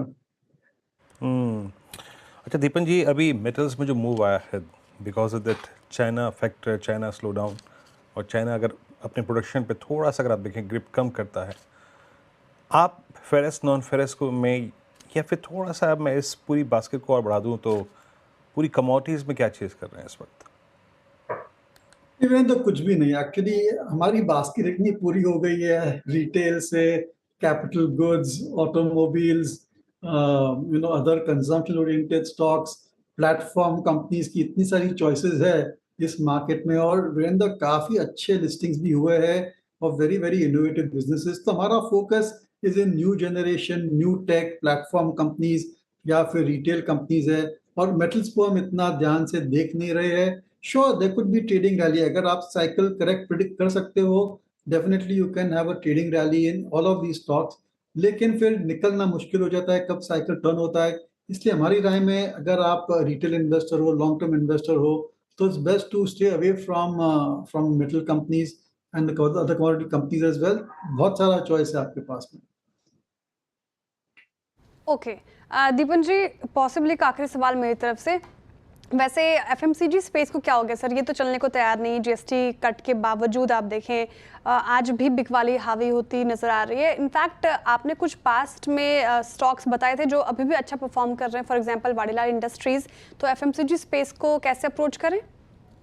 बहुत ही सिलेक्टिव, लार्जली आपको जीरो वेट जाना चाहिए FMCG में, स्पेशली जो MNC, जो बड़ी FMCG कंपनियां हैं जैसे कि HUL, Nestle, Godrej consumer, Dabur, Colgate, यहाँ पर आपको खास रिटर्न मिलेंगे नहीं। You will get returns at best in line with fixed deposit return on a long term basis, क्योंकि अंडरलाइन ग्रोथ खत्म हो गई है, उनके प्रोडक्ट्स काफी मैच्योर हो चुके हैं, volume growth is in 2 single digit. जी हाँ, एक अच्छा क्वार्टर आ सकता है, थोड़ा प्रीमियमाइजेशन का भी फायदा हो सकता है बिकॉज ऑफ GST कट, शायद 3-4 क्वार्टर अच्छे आ सकते हैं, बट ये अपनी अपॉर्चुनिटी है इन कंपनी से एग्जिट करने के लिए। The growth is completely gone, और ये सेक्युलर डिक्लाइन है ग्रोथ रेट्स में, बिकॉज अगर GST कट भी करते तो you can not consume more soap और मोर डिटर्जेंट और मोर टूथपेस्ट और मोर शैम्पू फॉर दैट मैटर। उनका जो एक्सपेंशन था इनटू द रूरल एरियाज, वो पूरा एक्सपेंशन भी थोड़ा बहुत ज़्यादातर खत्म हो चुका है, तो अभी तो सभी जगह पर मिल रहे हैं उनके प्रोडक्ट्स, और काफ़ी सेक्टर पूरा और कैटेगरी मैच्योर हो चुकी है, therefore you have to go very selective। तो FMCG में अगर आप कहेंगे तो अल्कोबेव जो सेक्टर है that is looking very interesting if you classified as FMCG, क्योंकि ये कंजम्पशन ही है, और यहाँ पर जो इंडियन FMCG कंपनियां हैं I think they are doing exceptionally well पिछले कई क्वार्टर से, और आगे चलते मेरे ख्याल से because of this kind of demographics of the country, ये अल्कोबेव सेक्टर है that can do very well. और ऑफ कोर्स आइसक्रीम, जैसे कि वाडीलाल मैंने कहा, again disclosure, we are invested in it, हमारा व्यू बायस हो सकता है। सबसे बड़ा फायदा हुआ है वाडीलाल को because of the cut in the GST for ice cream from I think 15% it has gone down to 5%, तो इनको भी काफी फायदा हुआ है। तो वैसे कुछ सिलेक्टिव स्टॉक्स है, जाइडस वेलनेस देखिए आज उन्होंने एक प्रेस रिलीज दी है where they have said that 40%, 50% of the products are now, the prices have come down because of GST, और ये सब high value items है, and certainly it can trigger better consumption over there. But difficult to है FMCG, but largely avoid. Okay Deepan ji, बहुत बहुत शुक्रिया आप इस कार्यक्रम में शामिल हुए और सभी सेक्टर्स पे अपनी राय रखी, आपने बहुत बहुत शुक्रिया, and have a nice weekend sir. अब चलते हैं स्ट्रेटजी पर। अनुज, ये दिन उसी घेरे में जो आप बात कर रहे थे सुबह, ठीक उसके बीचों बीच, उस दायरे के बीचों बीच क्या करें? कुछ मंडे के लिए कैरी करें या वीकेंड अच्छी तरीके से मनाएं? क्या वीकेंड स्पेंड करिए अच्छे से, कोई टेंशन लेने की ज़रूरत नहीं, कुछ नहीं। देखिए वीरू, आज मार्केट ने 2 ट्रेड दी, और मैं सच बताऊं आज बहुत दिनों के बाद, आज मैंने, कोई आपको याद होगा, बहुत दिनों के बाद मैंने एक लेवल स्पेसिफिक आपको ट्रेड्स दी थी। और एक सेंस बन रही थी कि वो दोनों ट्रेड्स चलेंगी, 24,800 पे लेके 24 पे बेच के 24,850 का स्टॉप और 24,650 पे लेके 24,600 का स्टॉप, वो दो ट्रेड प्ले आउट हुई। अब कैरी करने का कोई मतलब नहीं है, कोई मतलब ही नहीं है। इंट्राडे में मार्केट ट्रेड्स दे रहा है आपको, मार्केट एक रेंज में है, छोटी रेंज आपकी 24,400 से 24,900 की है, बड़ी रेंज आपकी छोटी रेंज 24,600 24,800 की है, उसी को आपको स्मार्टली प्ले करना है। और इंडिविजुअल स्टॉक में भले ही आप चाहें तो कैरी कर लें, लेकिन किस तरीके के स्टॉक कैरी करने हैं इस चीज़ का ध्यान रखें, क्योंकि वरना इस मार्केट में अगर आप फंसेंगे तो गलत भी फंसेंगे। आई मीन सबसे बड़ा एग्जांपल तो आज ओला रहा, देखिए कैसे अगर आप उल्टी साइड की ट्रेड में फंस गए तो बुरा फंसे होंगे। 8% अब ये स्टॉक इस समय नीचे चल रहा है। चलिए एक काम करते हैं, अब कल की तैयारी करते हैं और कुछ ही देर में 8 मिनट बाद FM का इंटरव्यू शुरू होने वाला है, इसलिए फटाफट अब ट्रेड्स निपटाते हैं और डीलिंग रूम चेक के लिए पहले यतिन के पास चलते हैं। Good afternoon. Good afternoon. दो स्टॉक जो आज फोकस में है, मेटल्स में से नाल्को, ये काउंटर डीलर्स को पसंद आ रहा है। स्टॉक में 2% की तेजी भी है और फ्रेश लॉन्ग यहाँ देखने को मिल रहे हैं। डीलर्स के हिसाब से सितंबर फ्यूचर्स में 212 से लेकर 214 तक के टारगेट्स देखने को मिल सकते हैं, इसीलिए यहाँ ये BTST की ट्रेड्स हो जा रहे हैं। हालांकि आज अगर हम देखें तो PB फिनटेक फिर से एक बार थोड़ा नरम है। इनफैक्ट यहाँ डीलर्स के हिसाब से डोमेस्टिक फंड्स बिकवाली कर रहे हैं और 1800 तक के नीचे के टारगेट्स के लिए डीलर्स यहाँ शॉर्ट पोजीशंस बना रहे हैं। ओके, नैल्को और PB फिनटेक ही रहेगा रडार पर। अब BTST और STBT ट्रेड्स लेते हैं। कविता जी आप बताइए क्या कैरी करेंगे BTST STBT मंडे के लिए? श्रेया BTST लेकर जाएंगे। FSN ई-कॉमर्स नाइका पर, नाइका 242 के लेवल पर है, जो गैप एरिया है उसी का एक स्टॉप लॉस मेंटेन करना चाहिए अंटिल ये काउंटर 238 के लेवल के ऊपर मेंटेन है। प्राइस मूव अपसाइड आते हुए दिखते हैं 248 250 के। ओके, नाइका कैरी करेंगी कविता जी। कविता सर आप क्या कैरी करेंगे? स्टॉक स्पेसिफिक ग्लेनमार्क यहाँ पर ठीक ही नजर आता है, ट्रेड करा है 2051 पर, स्टॉप लगाएंगे 2020 का या 30 का, 2100 का टारगेट होना चाहिए ग्लेनमार्क। राजेश सतपथी जी आपका ट्रेड?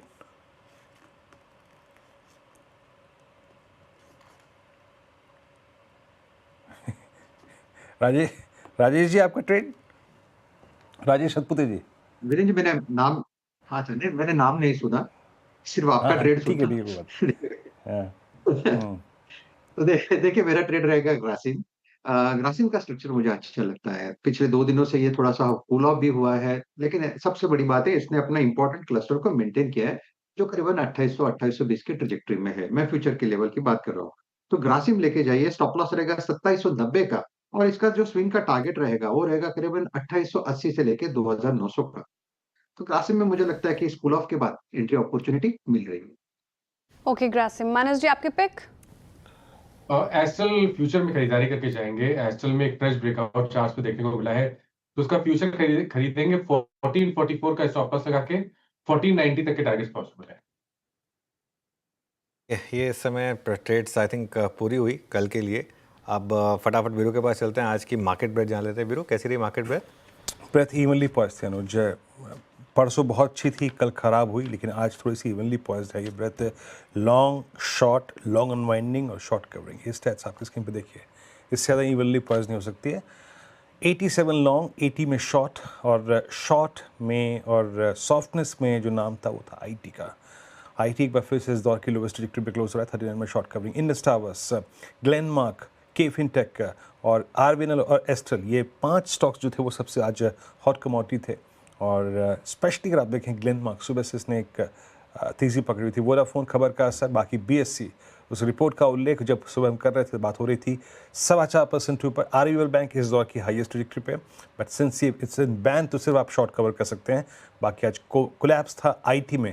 लुक एट परसिस्टेंट, आप देखिए वरुण बेवरेजेस, टोरेंट पावर और PB फिनटेक सब में अगर आप देखें सॉफ्टनेस थी। और long square of way profits cash में कन्वर्ट हुए, अल्ट्राटेक सीमेंट में, Oracle financials, Torrent pharma, Fortis health care और IGL। अनुज। ओके, तो फिलहाल ये ब्रेथ की हो गई बात। अब बात करते हैं कि नेक्स्ट वीक कौन कौन से ट्रिगर्स पर नजर रहेंगे, ये बताने के लिए कंचन नौटियाल मौजूद है। कंचन बताइए। जी, शुरुआत कर लेते हैं 8 सितंबर के साथ, जहां पे हमें चाइना का इंपोर्ट एक्सपोर्ट का जो डेटा है वो आता हुआ दिखाई देगा। मूविंग फॉरवर्ड 9 सितंबर आपके लिए ठंडा रहेगा, लेकिन 10 सितंबर को आने वाला है यूएस का पीपीआई का डेटा। इसके बाद अगर हम 11 सितंबर की तरफ बढ़े तो वहां पे यूएस का जो है इन्फ्लेशन का डेटा आने वाला है, जो कि काफी ज्यादा इंपॉर्टेंट होने वाला है। इसी के साथ यूएस का सीपीआई का डेटा आएगा और आएगा इनिशियल जॉबलेस क्लेम का डेटा। 12 सितंबर इंडियन मार्केट के लिए काफी ज्यादा इंपॉर्टेंट होने वाला है, बिकॉज यहाँ पे इंडिया के इन्फ्लेशन रेट का जो डेटा है वो आपको आता हुआ दिखाई देगा। बैंक का जो डिपॉजिट और लोन ग्रोथ का डेटा है वो भी आपको 12 सितंबर, और साथ में जो फॉरेक्स रिजर्व का डेटा है वो भी आएगा। लेकिन इसके अलावा एक चीज और है आपको जो ध्यान में रखनी है, अगले हफ्ते नहीं बल्कि पूरे महीने आपको जो ट्रंप का ट्रूथ सोशल है वहां पे खासा ध्यान रखना है। अगर वहां से कोई भी अनाउंसमेंट